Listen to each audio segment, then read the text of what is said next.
ministre, le Premier ministre des Transitions, Saleh Kebzabo, a remis sa démission et celle de son gouvernement au président de transition. Et c'est en ce terme qu'il a annoncé sa démission sur son compte X. Conformément à la pratique républicaine et aux usages, suite à la promulgation de la Constitution ce jour, j'ai remis au président de transition ma démission de Premier ministre ainsi que celle de mon gouvernement, a-t-il déclaré. C'est là, après la promulgation de la nouvelle Constitution, adoptée au référendum constitutionnel du 17 décembre. Saleh Kebzabo jette l'éponge après avoir passé 14 mois à la tête du gouvernement. Une gouvernance marquée par l'organisation du référendum constitutionnel, la crise énergétique, celle du carburant, l'événement du 20 octobre qui a coûté la vie à une centaine de Tchadiens.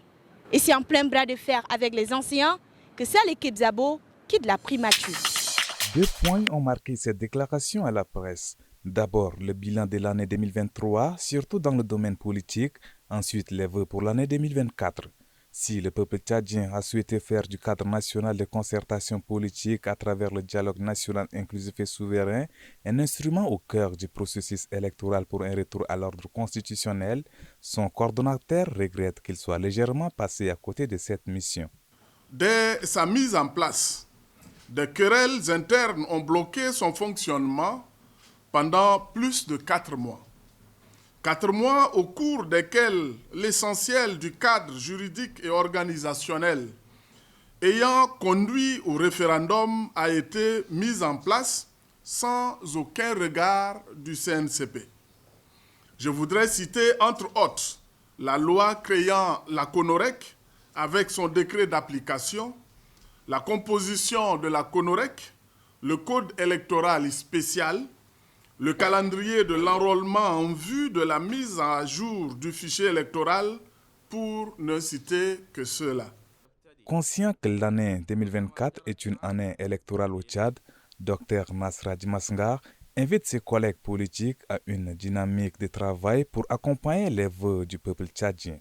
Mais pour cela, les ratés et les insuffisances observées aujourd'hui ne doivent pas nous focaliser, mais au contraire, nous inspirer afin de les éviter dans le futur.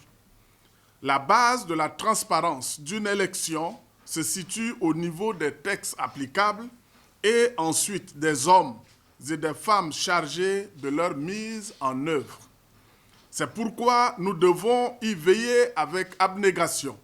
En terminant sa déclaration, le coordonnateur du cadre national de concertation politique a souhaité que l'année 2024 soit une année d'apaisement et de dialogue entre les hommes politiques tchadiens. Désormais, le secrétaire général de la cellule syndicale de l'autorité de régulation du service pétrolier à Val-Tchad, ARSAT. Il remplace à ce poste Soumaïn Youssouf Ali pour un mandat de 2 ans. Et son élection s'est faite à l'issue d'une assemblée générale élective ce matin. Ce dernier promet relever le défi de ses prédécesseurs. Il y a un texte de base qui régit aussi les droits et les devoirs de notre institution. Et nous allons nous baser sur les textes régis de la boîte. Et à chaque fois qu'il y a quelque chose, nous sommes d'abord diplomates, nous allons suivre de façon un peu stratégique au fur et à mesure pour atteindre notre objectif. Et j'invite aussi tous mes collègues de s'inviter et de s'impliquer davantage sur l'affaire syndicale de notre institution. Le chef des délégations de l'UST a exhorté la nouvelle équipe à privilégier l'intérêt général au profit des intérêts personnels.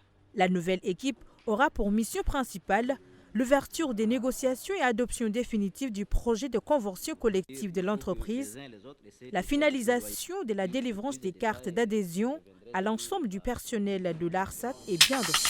Ouvrons l'actualité en bref de ce vendredi par cette information. Le ministère de la Santé publique et de la Prévention a organisé ce 29 décembre 2023 une journée de dons volontaires de sang.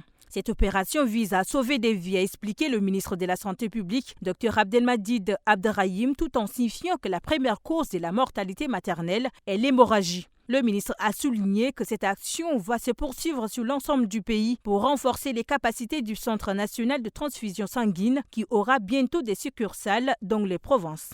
Les activités de laboratoire d'analyse géologique sont relancées ce 29 décembre 2023. Le laboratoire d'analyse géologique est créé en 1988 et a cessé de fonctionner depuis 2005. Cette relance des activités du dit laboratoire après plusieurs années est une étape importante dans la recherche géologique au Tchad. Selon le directeur de la géologie, Sadrak Dobé, le pas franchi est primordial en termes d'appui aux travaux de recherche approfondis qui aboutiront à une évaluation des ressources minérales et à leur exploitation industrielle. Pour clore cette actu en bref, par un communiqué de presse publié ce 29 décembre 2023, le mouvement des jeunes avec Midi se réjouit de l'adoption de la nouvelle constitution au référendum constitutionnel du 17 décembre dernier, marquant ainsi le passage du Tchad à la 5e République. Les jeunes avec Midi appellent l'ensemble de la population tchadienne à s'unir autour de cette nouvelle ère de la refondation du Tchad.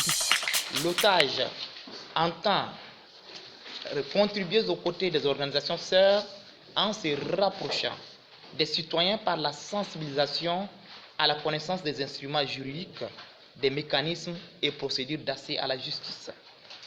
Dans un délai bref, l'Organisation tchadienne pour l'accès à la justice se fera connaître sur l'ensemble du territoire national par des activités qu'elle aura à mener en faveur de l'accès au droit. À cet effet, nous faisons appel à tous les frères et sœurs de nous rejoindre dans cette lutte pour l'atteinte des objectifs au bénéfice de tous les Tchadiens. L'Église face au danger de l'évangile de prospérité. C'est le thème principal qui a réuni ces jeunes venus des 4 coins du Tchad pour participer à la 10e édition de cette conférence nationale. Durant 3 jours, ils seront édifiés à travers les divers enseignements. Durant 3 jours, nous serons les chrétiens dépérés et examinerons les Écritures autour du thème principal, l'Église face au danger de l'évangile de prospérité. Voir les sous-thèmes relatifs à la vie de l'Église et le salut.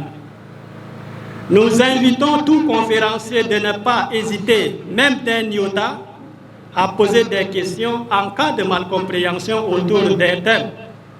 Je vous rassure que les évangélistes se préoccuperont de vos préoccupations. Une occasion que salue le 2e maire adjoint du 7e arrondissement. Si vous avez choisi d'abriter cette conférence dans notre commune, nous disons que c'est le lieu de vous remercier et de vous demander